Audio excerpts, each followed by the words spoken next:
Good morning बच्चों। आज हम लोग क्लास 10 का हिस्ट्री पढ़ेंगे। सेकेंड लेसन का आखिरी पार्ट, थर्ड पार्ट, भारत में राष्ट्रवाद। इसके बारे में हम लोगों ने पढ़ा था कि किस तरीके से आंदोलन हुए थे औपनिवेशिक शासन के खिलाफ, और प्रथम विश्व युद्ध के बाद अर्थात तो 1918 के बाद भारत में किस प्रकार से बदलाव आए, अलग अलग समुदाय ने इस आंदोलन को किस तरीके से लिया, ठीक है, उसके क्या प्रभाव हुए, कौन इसका साथ दिया, कौन इससे अलग हुआ, इसके बारे में हमने पढ़ा था। अब हम लोग पढ़ेंगे सामूहिक अपनेपन का भाव। जानते हैं जब कोई घटना घटित होती है या फिर एक ही प्रकार के प्रभाव से कई समुदाय पीड़ित होता है तो उनके बीच एक जैसा अपनापन आ जाता है।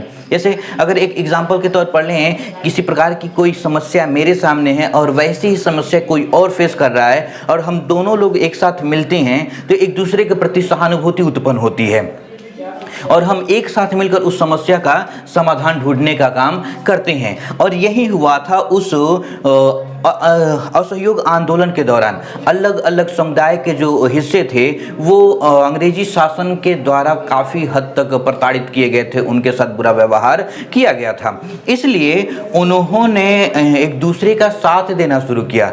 ठीक है, जो निम्न वर्ग के लोग थे, छोटे वर्ग के लोग थे, किसान थे, उन्होंने एक दूसरे का साथ दिया, वो एक साथ मिलकर आंदोलन किए। आगे चलकर और भी काफ़ी ज़्यादा बदलाव हुए और इसने एक बहुत ही महत्वपूर्ण योगदान निभाया था। आगे चलकर ये जो समुदाय थे उनमें कुछ मतभेद हुए, लेकिन ये सब के सब एक ही उद्देश्य के लिए कार्य करते रहे। और हमने पहले ही पढ़ लिया है पहले लेसन में कि यूरोप में उस दौरान अर्थात जब वहाँ पर क्रांति हो रही थी तो कुछ लेखकों, विचारकों ने राष्ट्र का मानवीकरण किया था। मानवीकरण का तात्पर्य है राष्ट्र को एक इंसानी स्वरूप में दर्शाना। ठीक इसी तरीके से हमारे देश में भी भारत माता को मानवीकरण किया गया, अर्थात उनको एक मानव स्वरूप में दर्शाया गया। ठीक है, जो भारत माता का पहला चित्र था उसको बंगाल के एक चित्रकार थे जिनका नाम था अवनींद्रनाथ टैगोर, उन्होंने बनाया था। उसमें भारत माता एक सन्यासिनी के तौर पर बताई गई हैं जिनके मुखमंडल पर एक चमक है, ठीक है, और उनके हाथों में कमंडल है, पीछे उजाला प्रकाश प्रफुटित हो रहा है। इस तरीके से उन्होंने इस स्वरूप को अर्थात भारत माता को मानवीकरण करके लोगों के अंदर राष्ट्रवाद की जो भावना थी उसको और भी ज़्यादा बढ़ाने का प्रयास किया गया। ठीक है, इसके साथ ही साथ जब उन्होंने इसका मानवीकरण किया था तो दूसरे चित्रकारों ने उसको देखा देखी उसका नकल करना शुरू किया और यह 19वीं शताब्दी के अंदर 20वीं शताब्दी में काफ़ी हद तक ये फैल गया था और 1921 के बाद बहुत से चित्रकारों ने इसका नकल करना शुरू किया। उसके बाद हमारे देश के कुछ महान नेता थे जिन्होंने सांस्कृतिक तौर पर सबको जोड़ने का काम किया और उन्होंने लोकगीतों, लोक कहानियों के अंतर्गत जो हमारी संस्कृति है, पुरानी संस्कृति है, उस पुरानी संस्कृति को जागृत करने का काम किया। उनका मानना था कि ये जो पुरानी संस्कृति है यही हमें एक दूसरे से जोड़ने का काम करती है, यही हमारा धरोहर है। इस तरीके से उन्होंने पुरानी जो लोक कथाएँ थी, लोकगीतें थी, इनको इकट्ठा करना शुरू किया और इसको क्रमबद्ध करके पुस्तक के रूप में ढालना शुरू किया था। ठीक है, इसी के अंतर्गत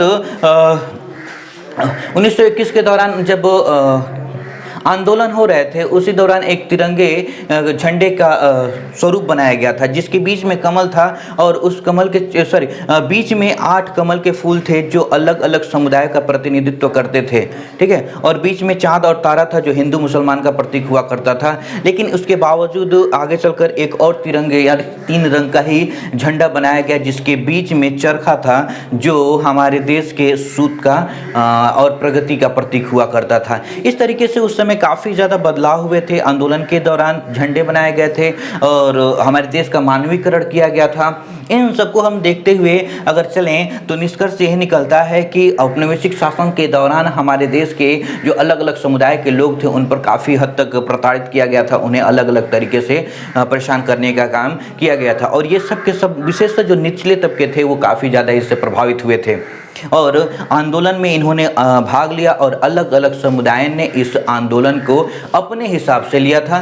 कुछ को काफ़ी ज़्यादा नुकसान हुआ, कुछ को फ़ायदा हुआ और अंततः इसी के अंतर्गत जब 1942 में और द्वितीय विश्व युद्ध की शुरुआत होती है 1939 के दौरान।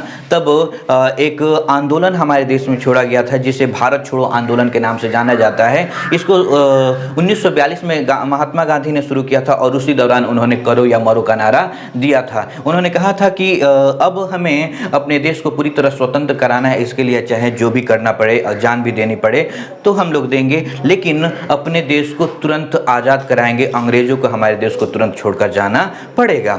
और इस तरीके से कुछ आंदोलनों, विरोधों के द्वारा और हमारे देश के सभी नागरिकों के सम्मिलित प्रयासों के द्वारा हमारे देश को अंततः 1947 को स्वतंत्रता प्राप्त हो गई। लेकिन यह स्वतंत्रता प्राप्त होने के बावजूद जब अंग्रेज़ हमारे देश से गए तो उन्होंने अपना आखिरी जो काम था वो कर दिया, अर्थात भारत को दो भागों में, इंडिया और पाकिस्तान में, अर्थात भारत और पाकिस्तान के रूप में बांटकर चले गए, जो कि वो हमारे देश का सबसे मुश्किल दौर था। ठीक है, तो अब हम लोग देखते हैं कि इस तरीके से ये हमारा जो लेसन है ख़त्म होता है। इसमें हम लोगों ने भारत के राष्ट्रवाद के बारे में पढ़ा, राष्ट्रवाद की भावनाएं किस तरीके से प्रफुल्लित हुई थी और किस तरीके से लोगों के बीच फैली थी और लोगों ने उसको अपने अपने तरीके से किस तरीके से अपनाया था। और अंततः हमारे देश को 15 अगस्त 1947 को स्वतंत्रता प्राप्त हुई थी। ठीक है, धन्यवाद। और एक बात और, इसमें जितने भी आपको समझ में ना आए हो पॉइंट, आप हमसे पूछ सकते हैं, कॉपी पूरा कर लीजिएगा। धन्यवाद।